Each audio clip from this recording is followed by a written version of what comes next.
गरीब बहू का जादुई घास का एसी। एक छोटे से गांव में सरिता अपनी बहू और अपने गरीब परिवार के साथ रह रही थी। बेटा, आज हमें ये रात को सारा काम खत्म करना होगा, कल ये सारा ऑर्डर का सामान जाएगा। माँ, मैं तो कोशिश कर ही रहा था लेकिन घास ही खत्म हो गई। अब आप ही बताओ ना, मैं क्या करूँ? हमारे पास और कोई चारा नहीं है, हमें जंगल से और घास काट कर लानी होगी।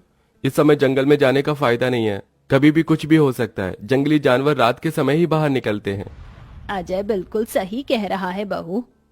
अरे माँ जी, हम दो लोग अगर जाएंगे तो कोई जानवर पास नहीं आएगा, और फिर इतनी जल्दी कोई जानवर हमला नहीं करता। हमें ये ऑर्डर कल देना है, आप ये भी तो सोचिए। लेकिन बहू। माँ जी, आप चिंता मत कीजिए, कुछ नहीं होगा। बस आप बच्चों के पास ही रहना और उनका ख्याल रखना। अगर ये ऑर्डर नहीं गया तो बच्चों के लिए हम गर्मी से बचने के लिए कूलर भी नहीं खरीद पाएंगे। सरिता की बहू भाविका और उसका बेटा, वो तीनों घास से पंखे कूलर बनाने का काम किया करते थे, इसलिए उन्हें घास की जरूरत पड़ती थी। वह आधी रात के समय जंगल में जाते हैं। भाविका, जरा से भी हलचल हुई तो मुझे बता देना, कभी भी कुछ भी हो सकता है। ठीक है जी, मैं आपको बता दूंगी। अजय और भाविका दोनों ही जंगल में घास काट रहे होते हैं, तब उन्हें झाड़ियों से आवाज आने लगती है। क्या तुमने भी वहां से कोई आवाज सुनी है? हाँ जी, मैंने भी सुनी है। मैंने तुम्हें कहा था ना, इस समय आना ठीक नहीं है। चलो देखते हैं उधर क्या है। भाविका और अजय झाड़ियों के पास जैसे ही जाते हैं, उन झाड़ियों के पीछे से एक आदमखोर भेड़िया निकलता है।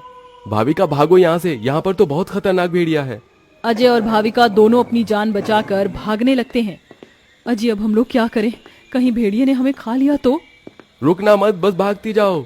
भागते भागते वो दोनों जंगल से किसी तरह बाहर निकल आते हैं और भेड़िया उनका पीछा छोड़ देता है। जान बची तो लाखों पाए, लौट के बुद्धू घर को आए। रास्ते में चलते हुए आधी रात के समय उन्हें गांव के एक कूड़े के ढेर के पास एसी पड़ा हुआ नजर आता है। अरे देखो जी, यहाँ पर एसी पड़ा है। अरे पता नहीं किसका होगा, चलो यहाँ से चलते हैं।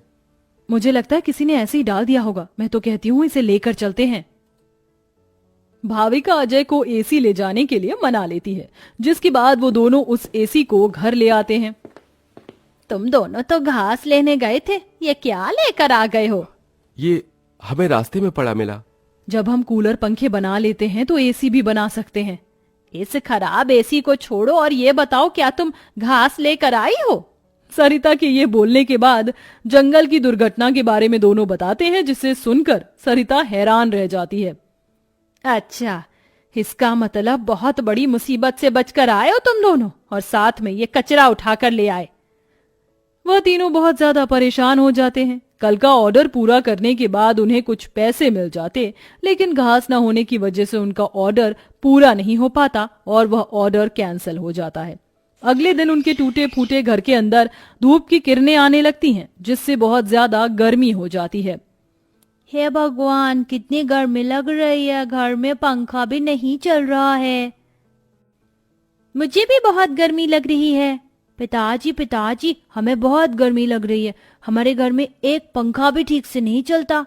बेटा, थोड़ा सा सब्र रखो, कुछ दिनों में मेरे पैसे मुझे मिल जाएंगे, तो मैं घर के अंदर एक अच्छा सा पंखा लगवा दूंगा। हमारा वो ऑर्डर तो कैंसिल हो गया, लेकिन सुबह में घास ले आई थी मैं। चलिए गांव वालों के कूलर और पंखे में घास लगा देते हैं, उससे कुछ तो पैसे आएंगे। हाँ, तुमने सही कहा।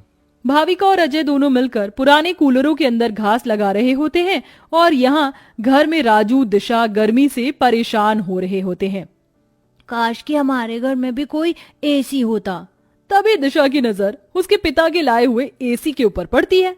अरे राजू, जरा इसे देखो, लगता है पिताजी हमारे लिए एसी लेकर आए हैं, पर उन्होंने ये एसी अभी तक क्यों नहीं लगाया? क्योंकि ये एसी खराब है, बस इसीलिए। कल रात तुम्हारे माता पिता को यह कूड़े करकट में मिला था। ये सुनने के बाद राजू इस बात से तो खुश होता है कि उसके पिताजी पुराना ही सही, कम से कम एक एसी तो घर पर लेकर आए। कुछ देर बाद वह अपने दोस्तों के पास खेलने चला जाता है। ढोलू ढोलू, कहाँ हो तुम? चलो खेलते हैं। आज मैं नहीं आ सकता, बहुत गर्मी है, और इतनी गर्मी में मेरा मन नहीं कर रहा है आने का, क्योंकि मेरे घर के अंदर एसी लगा हुआ है। मैं उसकी ठंडी हवा में ही बैठना चाहता हूँ। क्या कहा? तुम्हारे घर के अंदर भी एसी है? हाँ, और हमारा एसी बहुत अच्छा चलता है, बहुत ठंडा कर देता है घर को। राजू यह सुनकर बहुत खुश होता है। वह वापस अपने घर पर आता है और अपने पिता से कहता है, पिताजी पिताजी मेरे लिए एसी ठीक कर दीजिए, बहुत गर्मी होती है घर के अंदर, मेरे सभी दोस्तों के पास एसी है। राजू बेटा, मैं एसी ठीक करने वाला नहीं हूँ। कहीं मुझसे एसी खराब हो गया तो ज्यादा पैसे चले जाएंगे उसे ठीक करवाने में। अरे पिताजी आप तो एक्सपर्ट हो, आपको तो सब कुछ आता है, आप एसी को भी ठीक कर दोगे मुझे पता है। राजू के कहने पर अजय एसी को ठीक करने की कोशिश करता है। अजय को लगता है कि उसके ठीक करने पर एसी ठीक हो गया होगा, लेकिन एसी ऑन होते ही उसके अंदर से धुआं निकलने लगता है। ये क्या हो गया, लगता है ये एसी खराब है, फेंक दो इस एसी को। राजू गुस्से में ऐसा कहकर चला जाता है, जिसके बाद उसे इस तरह देखने से उसके दोनों माता पिता परेशान हो जाते हैं। हमें हमारे बेटे के लिए एक एसी तो बनाना चाहिए। भाविका और अजय दोनों अब सारे काम छोड़कर उस एसी को ठीक करने में ही लग जाते हैं। वह उसकी ठंडी हवा खाने के लिए उसके चारों तरफ हरी घास लगा देते हैं, जिससे कि उस एसी की हवा और भी ज्यादा ठंडी हो जाए। चलो अब एसी तैयार है, इसे चलाकर देखते हैं। भाविका जैसे ही घास का एसी चलाती है, अचानक से उस एसी के आंख नाक मुंह बन जाते हैं। क्या बात है, तुमने तो मुझे बिल्कुल नए जैसा बना दिया है, लेकिन समझ नहीं आ रहा कि तुमने मेरे ऊपर ये घास क्यों लगाई है। एसी को बात करते हुए देख वो सभी डर जाते हैं। अरे हाँ सॉरी, मुझे माफ करना, मैं अपने आप को इंट्रोड्यूस करना भूल गया। मैं एक जादुई एसी हूँ, मेरे पास परी लोक की शक्तियां हैं, मैं गरीबों की मदद करता हूँ और तुम्हें मेरी बहुत ज्यादा जरूरत थी, लेकिन मैं खराब होने की वजह से अपनी शक्तियां इस्तेमाल नहीं कर सकता था। तुमने मुझे ठीक कर दिया, उसके लिए तुम्हारा बहुत बहुत शुक्रिया। माँ पिताजी देखो, ये एसी तो बात भी करता है। हाँ, तुमने बिल्कुल सही कहा, ये तो कोई जादुई एसी है। तुमने बिल्कुल सही कहा, मैं हूँ एक जादुई एसी, बल्कि अब मैं हूँ एक घास का जादुई एसी और मुझे तुमने बनाया है। ये घास का जादुई एसी चलता भी है या फिर बस बातें ही करता है? तभी जादुई एसी के अंदर से ठंडी ठंडी हवाओं के साथ घास के बने हुए एसी निकलने लगते हैं। अरे वाह, इसकी ठंडी हवाओं के साथ इसके अंदर से तो घास के बने एसी भी निकल रहे हैं। यही तो मेरा जादुई कमाल है, मेरी ठंडी हवाओं के साथ तुम्हें घास का एसी भी मिलेंगे।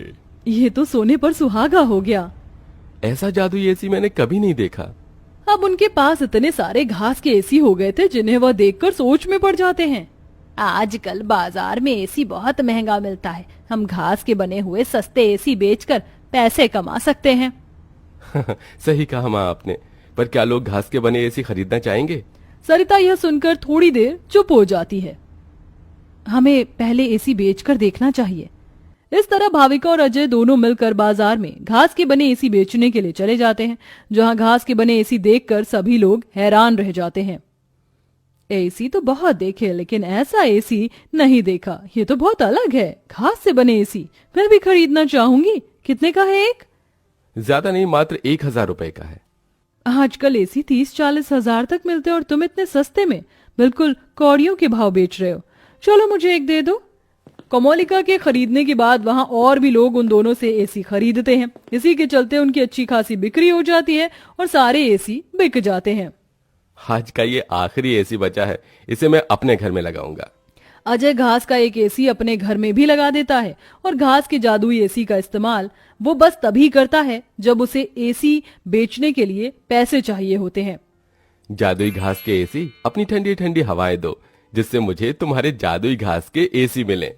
अजय के इतना बोलते ही जादुई घास के एसी के अंदर से ठंडी ठंडी हवाओं के साथ घास के बने एसी निकल आते हैं। इस तरह धीरे धीरे अजय अपना घास के बने एसी का बहुत बड़ा बिजनेस खोल लेता है और धीरे धीरे उसकी सारी परेशानियां खत्म हो जाती हैं। अब वह गरीब परिवार खुशी खुशी रहने लगता है।